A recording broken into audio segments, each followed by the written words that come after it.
Bonjour et bienvenue dans cette nouvelle vidéo du blog Innover Malin, dans laquelle je partage avec vous comment utiliser efficacement les citations pour approfondir vos recherches de brevets sur Internet, et nous verrons tout ça à travers un exemple sur la nouvelle plateforme d'EspaceNet.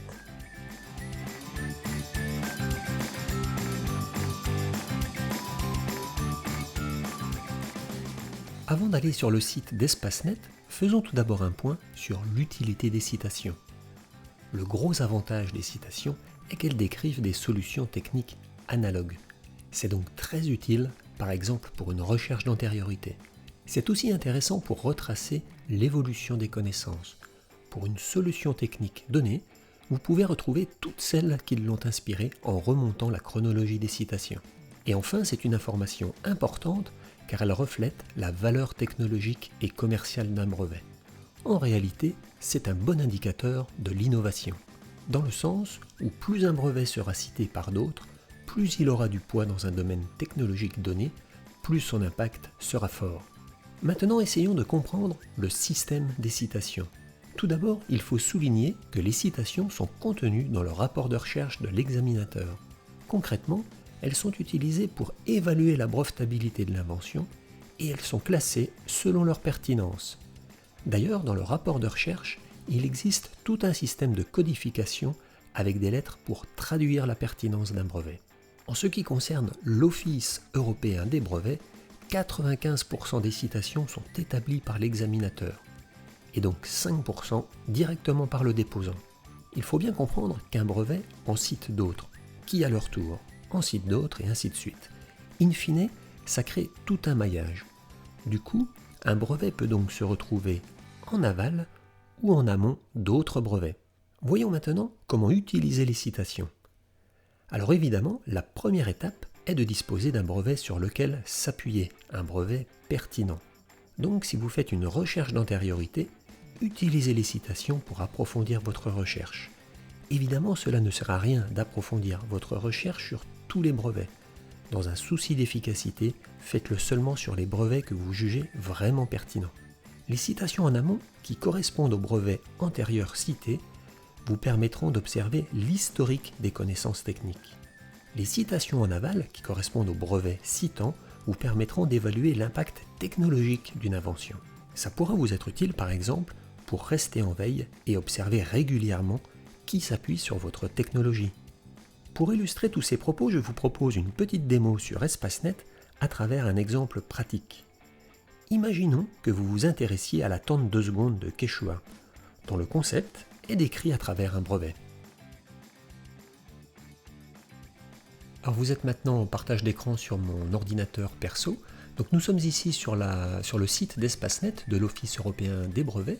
C'est le site actuel et je vous invite dès maintenant à cliquer directement sur le lien qui vous dirigera vers la nouvelle version d'EspaceNet, aujourd'hui disponible en version bêta.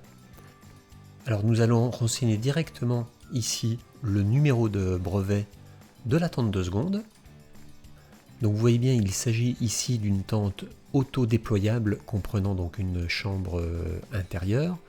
Donc le brevet déposé par Benjamin Métavant pour la société Promiles, qui est une des sociétés de la holding du groupe Decathlon. Et là on reconnaît bien, vous voyez, donc la tente 2 secondes. Donc le brevet a été déposé, on voit ici en 2004, donc la demande a été faite en 2004.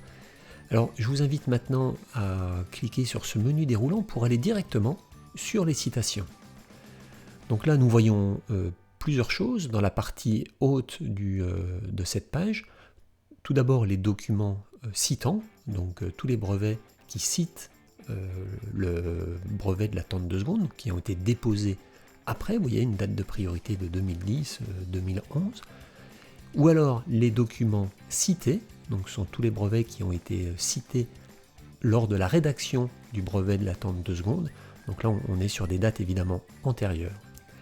Alors pour observer finalement les documents cités, vous avez ici donc la possibilité de lister les résultats, et donc EspaceNet vous transfère directement les brevets dans une liste de documents à consulter, et là à nouveau vous voyez donc là en l'occurrence 4 résultats trouvés vous permettent de voir les 4 brevets qui ont été cités dans le brevet de la tente 2 secondes. Donc ce qui est intéressant ici, vous voyez donc une tente avec une architecture qui est vraiment très proche de la tente 2 secondes, avec des arceaux flexibles. Donc il s'agit aussi d'une tente auto-déployante, mais qui est visiblement en simple paroi. Ok. Vous en avez une autre. Donc ici, c'est un brevet qui explique également donc la structure d'une tente, également avec des brins flexibles qui font penser que la tente est aussi autodéployante. Là sur le troisième brevet, vous voyez, donc là il s'agit d'une tente traditionnelle avec un double toit, donc une tente en dôme. Et le quatrième, on retrouve également une tente en dôme avec un double toit.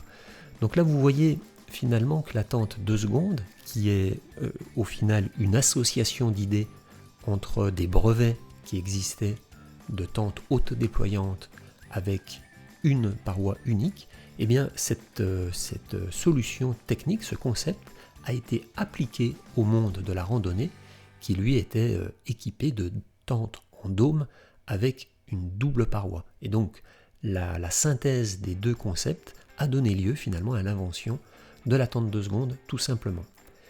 Donc on va revenir maintenant au brevet. Donc là vous pouvez utiliser le menu ici, le fil directeur, le fil d'Ariane tout en haut à gauche.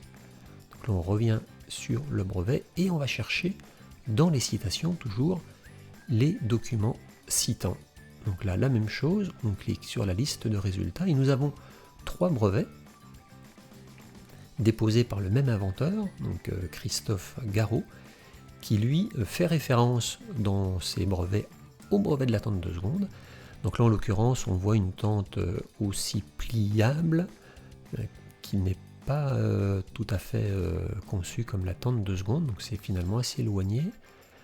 Nous voyons une autre version aussi d'une tente pliable, sans doute autodéployante mais avec une autre architecture. Et le troisième brevet qui est finalement très proche du premier. Donc en fait, rien de grave, j'imagine, pour les ingénieurs de Quechua. Les brevets qui citent leurs propres documents, finalement, ne sont pas vraiment inquiétants. Voilà, c'est la fin de cette vidéo. J'espère que ça vous sera utile pour vos prochaines recherches de brevets sur Internet. Si vous avez trouvé le contenu intéressant, n'hésitez pas à la partager auprès de vos amis ou de vos collègues si vous pensez que ça pourrait leur être utile. N'hésitez pas non plus à laisser un commentaire au-dessous de cette vidéo pour me donner votre avis. J'en profite également pour vous dire qu'il existe d'autres informations utiles sur le blog Innover Malin concernant les brevets, et donc vous pouvez également vous inscrire à la newsletter pour recevoir directement dans votre boîte mail tous les nouveaux articles qui paraîtront régulièrement sur le blog. Et je vous dis à très vite sur Innover Malin.